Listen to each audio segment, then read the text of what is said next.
Čau! Šonedēļ es gribu runāt par tādiem, kā es to saucu, par slepenajiem kardināliem, kas ir klātesoši, bet ļoti bieži mēs par tiem aizmirstam, kas ietekmē mūsu rezultātu sasniegšanu, kopējo labsajūtu un arī veselību. Un tie ir miegs un stress.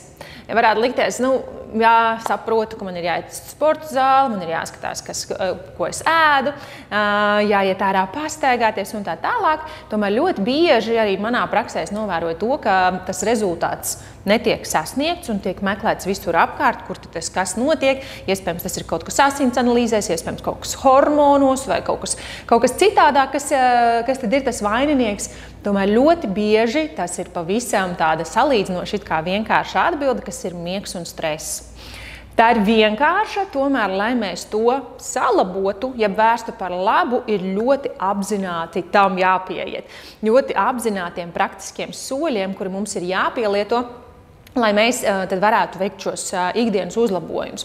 Un kāpēc tas tā notiek, kāpēc miegs un stress varētu radīt kaut kādas tās izmaiņas, vai tieši otrādi nerada nekādas izmaiņas, vai paliek bezmaz vai tikai sliktāk, tāpēc, ka miega laikā notiek tādi ķermeņa procesu atjaunošanās un attīrīšanās procesi, kurus mēs citreiz gribam ar kaut kādiem palieglīdzekļiem veikt, tomēr mums ļoti bieži pietiek ar tik daudz kā ar miegu un ar stresa kontroli. Miega laikā mūsu hormonālā sistēma atjaunojās, mūsu hormoni atjaunojas, šūnas atjaunojas, tās, kuras nav nepieciešamas, tās iet bojā, tās veidojās jaunas nervos, mūsu smadzenēs, mūsu nervu sistēmā notiek atjaunošanās procesi. Mēs ar ūdens palīdzību attīrāmies, detoksējamies un tā tālāk un tā joprojām. Mēs varētu runāt gar un plaši par to, kas notiek miegā. Un ļoti bieži tā mūsu miega higiēna tad paliek tādā novārtā. Un būtu ļoti svarīgi sev atbildēt uz konkrētiem jautājumiem. Es arī Facebook grupā, ja tu vēl neesi Facebook grupā, tad dodies uz Facebook grupu, pievienoši šīs nedēļas laikā miega dienas grāmatu, kur tev būs jāveic, jāatzīmē, jānovērtē sev pašsajūta, kāda tā ir. Jā, no 1 līdz 5, no 1 līdz 7 skatīšos, kur no tām divām sistēmām tev iedot, kuru izmantot, kurā tu varēsi diezgan skaidri novērtēt un saprast, kas notiek ar manu miegu, atbildēt uz šiem jautājumiem, atbildot uz jautājumiem, veikt pats tādu novērtējumu un saprast, kas tur tagad ir un ko es varētu vērst uz labu. Jo tad, ja mēs ejam gulēt pēc 11:30 un vai mazums vispār vēl līdz 1, 2, tas šobrīd ļoti aktīvi notiek jauniešu vidū un arī bērnu vidū, ka bērni iet arvien vēlāk un vēlāk gulēt. Iespējams, ka tas ir arī saistīts ar to, ka mūsu tie vakari ir izvilkti un tā tālāk. Pieaugušiem līdz ar to tas bērns neiet gulēt. Katrā ziņā tāda miega rutīna, lai cik tas izklausītos garlaicīgi, dzīvi uzlabo, vienkārši tā kā es pat nevarētu novērtēt procentuāli, pat cik procentiem tā tiek uzlabot tajā brīdī, ka mēs ievērojam skaistu tādu veselīgu miega rutīnu. Tas nenozīmē, ka visi garlaicīgi vienīgais, ko dara vakarā, katru vakaru, tagad staipās, lasa grāmatu, skaita tur meditācijas un tad iet gulēt. Mēs varam arī dzīvot ļoti, ļoti interesanti. Un viss manis nosauktais īstenībā arī ir, godīgi sakot, interesanti. Mēs esam iespējams tā pieraduši, un kāpēc saku mēs? Tāpēc, ka statistika skatoties, cik digitālās ierīces un saturs vispār jebkāda veida tiek patērēts, tās stundas ir diezgan daudz. Ja mēs paskatāmies, cik mums ir nomodas stundas un parēķinam, cik mēs pavadām digitālajās ierīcēs, jeb televizorā skatoties kādu izklaides saturu, tas ir diezgan daudz. Mēs varam paskatīties pirmkārt, cik mēs patērējam šo laiku digitālajās ierīcēs un cik mēs to darām vakarā. Telefonā ir brīnišķīga funkcija Screen Times, un arī tu vari paskatīties, cik tu atnākot mājās, kas ir tas, ko tu dari un cik vēl dodies pie miera. Tas ir viss saistīts tīri ar fizisko veselību, nevis morāls lasīšanu par to, kā mēs pavadām savu laiku.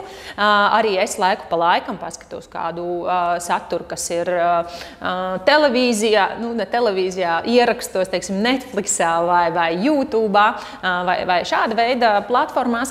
Arī, kas ir pavisam izklaidējoši, absolūti nekādā veidā izglītojoši, ja mums ir vieta dzīvē izklaidē.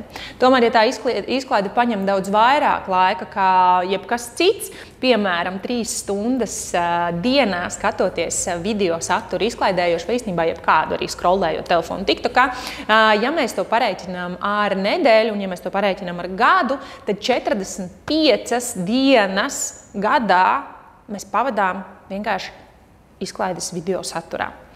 Ja mēs to samazinātu kaut vai ar 2 vai kaut vai ar 3, teiksim, stunda dienā, ja? Tas jau būtu ļoti, ļoti daudz. Jo ko tas nozīmē arī tavam miegam, vakarā skatoties, mūsu prāts tiek stimulēts. Mēs it kā liekas, ka mēs atpūšamies, tomēr prāts neatpūšās. Tad, kad tu dodies pie miega, prāts turpina risināt, kas tur īsti bija tajā seriālā vai kas tur īsti bija tajos video un tā tālāk. Tas, ko mums vajadzētu apzināties, ka miegā ir daudz dažādas fāzes. Ja tās nav, godīgi sakot, tikai tas REM miegs un dziļais miegs, kas ir ierazis, domāt, tur ir daudz sarežģītāki un inteliģentāki procesi. Un kāpēc es minu šo vārdu inteliģents? Tāpēc, ka ikviena no mums ķermenis ir inteliģents, veidotas sistēmas un kopums, kura galvenais mērķis ir, lai tu būtu dzīvs un vesels. Tas, kādi atjaunošanās procesi mūsu ķermenī notiek, tad, ja mēs tam palīdzam, nekairinot to no ārpuses, ir prātam neaptverami. Tas ir augstākais dabas sasniegums, kas varētu būt. Es jau ļoti dramatizēju, bet tiešām, jo vairāk apzinoties to, uz ko mūsu ķermenis ir spējīgs, jo vairāk mēs to sākam novērtēt, jo vairāk mēs sākam piedomāt, varbūt es iedošu to laiku atjaunoties, pajautot sev to sarunu veikt, kas tagad notiks, varbūt, ja es tomēr palasīšu grāmatu vakarā, vai ja es tomēr izslēgšu tās ierīces tādu stundu, 40 minūtes pirms gulētiešanas, ja es tomēr paņemšu to stundu ātrāk un došos pie miera, nevis darīšu ko citu, jo līdz tādiem 11:30 tā došanos pie miera tavam miegam būtu diezgan vitāli svarīgi. Tās 7-8 stundas pa nakti, grib vai negrib, mūsu ķermenim un prātam ir nepieciešams.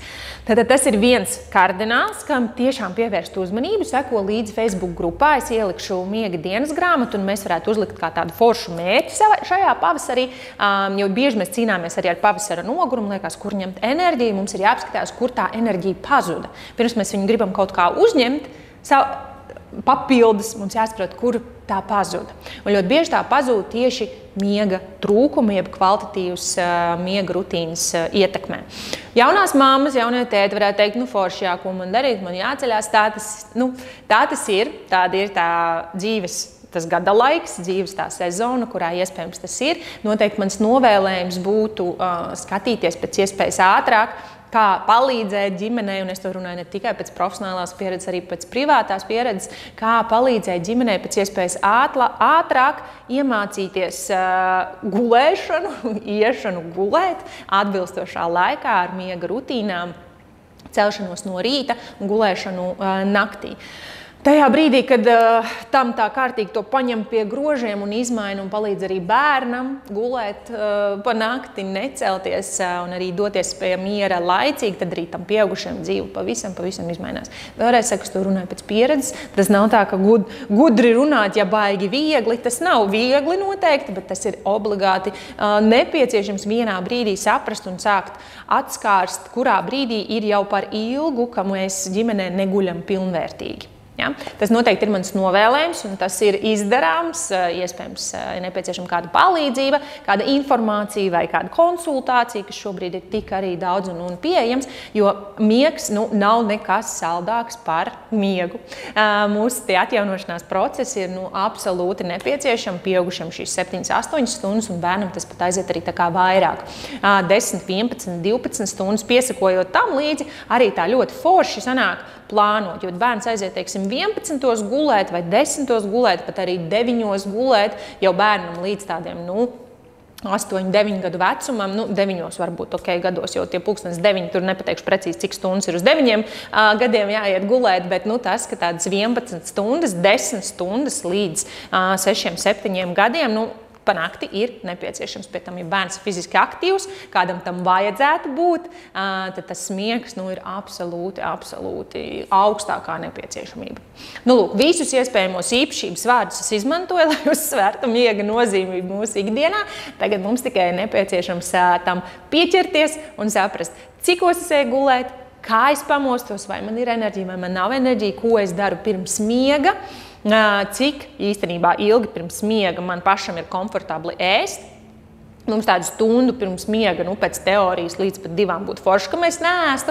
Kāds varbūt saka, tas zini, es pēdu vispār tādos 8 un 11 eju gulēt, man tik un tā nav tāda forša sajūta. Tad mēs iespējams organizējam to, ka tā ir viegla uzkoda un vakariņas ir mazliet, ja tu gribi ēst vēlāk, vakariņas ir mazliet ātrāk, un tad, ja gribās, tad tāda viegla uzkoda ir tas, kas seko vēlāk. Nevis mēs pēdam tādu pilnu lielu maltīti kartupeļus ar gaļu, ar salātiem un kefīru, un tad pēc stundas ejam gulēt. Tad arī mūsu ķermenis tērēs enerģiju, to grāmojot, apstrādājot, aizsūtot visu uz visām nepieciešamām vietām, uzsūkšanās procesu un tā tālāk. Šī ir svarīgākā šīs nedēļas uzdevums, kuru veikt, seko līdz Facebook grupā Miegdienas grāmatai, un jau rīt es izstāstīšu arī par stresu, otro melno kardinālu, kas spēlē lielu un pat lielākā, mums varētu likties, ietekmi uz mūsu veselību, uz mūsu rezultātiem, lai kāda tāda būtu un kopējo tādu pašsajūtu.